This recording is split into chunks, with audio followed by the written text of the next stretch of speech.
বন্ধুরা, আমি সোমা বলছি, সোমা মুখার্জি। এত কষ্ট হচ্ছে ভিতরে যে হসপিটালে বসে থাকতে পারছি না। আমাদের সব ডাক্তাররা সবাই খুব ডিস্টার্বড। আজকে তো ওপিডি বন্ধ রাখা হয়েছে। তোরা জানিস সমস্ত ঘটনা শুনলাম, যা যা মানে সত্যিকারের ঘটনা, যেটা আরজি করের ভিতরের যে ডাক্তার তারা তাদের বন্ধু বান্ধব মারফত এটা ছড়িয়ে মানে এসছে আমাদের কাছে। অ্যাকচুয়ালি যেটা ঘটেছে সেটা হচ্ছে, আমি শুনে তো মানে বিশ্বাস করতেও নিজেকে কেমন লাগছে রে। প্রত্যেকটা আমাদের ওয়েস্ট বেঙ্গলের প্রত্যেকটা মেডিকেল কলেজে, বিশেষ করে কলকাতার সরকারি মেডিকেল কলেজগুলোর প্রিন্সিপালরা, ডিপার্টমেন্টাল হেডরা, প্রিন্সিপালরা বিশেষ করে, তারা পাশ করানোর জন্য স্টুডেন্টদের কাছে রীতিমতো টাকা নেয়। যেসব স্টুডেন্টরা, ইন্টার্নরা, পিজিটিরা যারা ভালো করে ক্লাস করে না বা থিসিস তারা জমা দেবে, পিজিতে তো থিসিস জমা দিতে হয়, তো যারা MBBS final year final pass করবে না সাপ্লি পাইয়ে দেবে, ইন্টার্নের কমপ্লিশন দেবে না, ইন্টার্ন হওয়ার পর কমপ্লিশন না দিলে তারা রেজিস্ট্রেশন নাম্বার পাবে না, এই সমস্ত ভয় দেখিয়ে টাকা পয়সা নেয়। সমস্ত জায়গাতেই এটা আছে। এর মধ্যে সব থেকে নিকৃষ্টের থেকেও নিকৃষ্টতম হচ্ছে সন্দীপ ঘোষ, প্রিন্সিপাল, যে তোর ইয়ের আমাদের কি বলে আরজি কর মেডিকেল কলেজে। সেখানে ভাব যে ওনার একটা বিশাল নেক্সাস ছিল, যাতে উনি বেশ কিছু ইন্টার্ন, হাউস স্টাফ এদেরকে দিয়ে ওই নেক্সাসটা চালাতেন। তারা ওখানে একটা সেক্স র্যাকেট চালাতো, তারা একটা ড্রাগ র্যাকেট চালাতো। ড্রাগ র্যাকেট মানে ওই যে ওটাতে বলেছে না, ড্রাগ মানে শুধু ওই হেরোইন আর ব্রাউন সুগারের ড্রাগ খাওয়া বা মদ খাওয়া নয়। ড্রাগ মানে হচ্ছে যে কম দামি, কম টাকায় যে ওষুধ পাওয়া যায়, যে ওষুধ, ওষুধ না জল ভগবান জানে, সেই ওষুধের মানে কোটি কোটি টাকায় যে টেন্ডার বেরোতো, সেই ওষুধ নিয়ে ওষুধ কোম্পানিগুলোর কাছ থেকে কোটি কোটি টাকা, সেই সমস্ত টাকার একটা বড় অংশ যেত পার্টি ফান্ডে, বুঝতেই পারছিস তাহলে। সেই জন্য পার্টির একদমই কাছের উনি, পার্টির মানে একদম খোদ মানে ওপর লেভেলের একদম আসল জায়গাকার কাছে। তো এবার উনি এই যে নেক্সাসটা চালাতেন, তাতে রীতিমতো কোন ইন্টার্নকে উনি পাশ করাবেন, কোন পিজিটেকে উনি থিসিস কমপ্লিট করাবেন, সেগুলো সব ভয় দেখিয়ে টাকা নিতেন। আর তার হয়ে কাজ করতো ওই ইন্টার্ন হাউস স্টাফের একটা পুরো বড় নেক্সাস।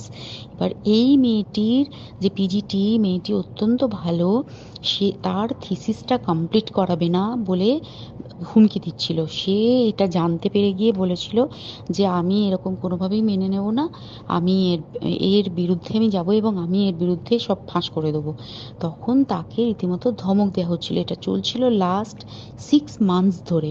6 মাস ধরে তাকে হুমকি দেওয়া, তার প্রতি মানে বেশি বেশি প্রথমের দিকে কি করছিল, অত্যাচার করছিল। মানে কিরকম, বেশি বেশি করে নাইট ডিউটি দিচ্ছে, at a stress 36 hours duty, বেশি বেশি করে নাইট, বেশি বেশি করে খাটানো। এবং এগুলো সব জানে ডিপার্টমেন্টাল হেড, চেস্টের যে ডিপার্টমেন্টাল হেড সেও জানে, সিনিয়র পিজিটিরা সবাই জানে।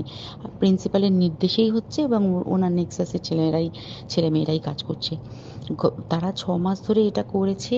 করার পরেও যখন ওকে আটকাতে পারেনি, তখন কি করেছে, ওই দিনকে ওরা ঠিক করেছে যে দিনটাতে এই ঘটনাটা ঘটেছে, সেদিন কতখানি প্ল্যান্ড এবং গট আপ গেম দেখ।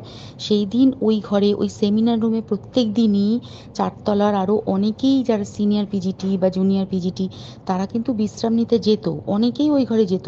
সেই দিনকে ও একা, ওকে বলেছে তুমি ঘুমিয়ে পড়ো, ওকে একা রেখে এসেছে। বাকিরা কাউকে যেতে দেয়নি, বলেছে ওই ঘরে আজকে ঘটনা ঘটছে, মানে কাজ হচ্ছে, ওই ঘরে কেউ যাবে না। ওই ঘরে সেই দিনকে ওর সাথে যখন খাওয়া দাওয়া করেছে বাকি 4 জন, সেই 4 জনের মধ্যে একটি মেয়ে পর্যন্ত ছিল। সে কিরকম মেয়ে চিন্তা কর, এরা ডাক্তার না জানোয়ার জানি না, আমি জানোয়ার বললেও জানোয়ারদের অপমান করা হয়, কারণ জানোয়ার সমাজে এরকম কাজ হয় না। তো ডাক্তার না কি আমি বলতে পারবো না। সেই ইন্টার্ন মেয়েটি আরেকটি ইন্টার্নের গার্লফ্রেন্ড। তো তার সাথে ওই পিজিটি মেয়েটি প্রচুর ঝগড়া হয়েছে। ঝগড়া হওয়ার পরে তারা তো হুমকি টুমকি দিয়ে চলে গেছে, দিয়ে তারপর বলেছে তুমি ঘুমো। এবার ও তো আর জানে না, ভালো মনে শুতে এসেছে। তারপরে তারা গিয়ে মদটদ খেয়েছে, 7-8 জন মিলে চড়াও হয়েছে। এবং তোরা জানিস যে প্রথমে তার হাত দুটোকে দুপাশে 2 জন ধরে রেখেছে এবং সেই কাজে সেই মেয়েটিও সাহায্য করেছে, ইন্টার্ন মেয়েটি। 2 জন ওকে পা দুটোকে টেনে জরাসন্ধের মতো ছিঁড়ে ফেলেছে, মানে ছেঁড়ার মতো করে টেনেছে, যাতে পেলভিক বোন ভেঙেছে, গলার বোন ভেঙেছে। মানে কি বিপর্যস্ত মানে বিধ্বস্ত, কি নৃশংস অত্যাচার করেছে। ওকে উল্টো দিক করে শুইয়েছে, পিঠের ওপর দিয়ে বুট পরে হেঁটে গেছে, মাথাটাকে এমন থেঁতলেছে যে মানে স্কাল ফাল রাপচার হয়েছে। এই সমস্ত করার পরে শ্বাসরোধ করে তাকে মেরেছে। মেরে তারপরে আরো যেটা আরো ভয়ঙ্কর, যে একটা মৃত মানুষকে মিনিমাম ডিগনিটি দিতে জানে না। তারা নিচে এসে দেখেছে ওই সঞ্জয় তখন বসে মদ খাচ্ছিল অন্য আরো গ্রুপ ডি স্টাফদের সাথে।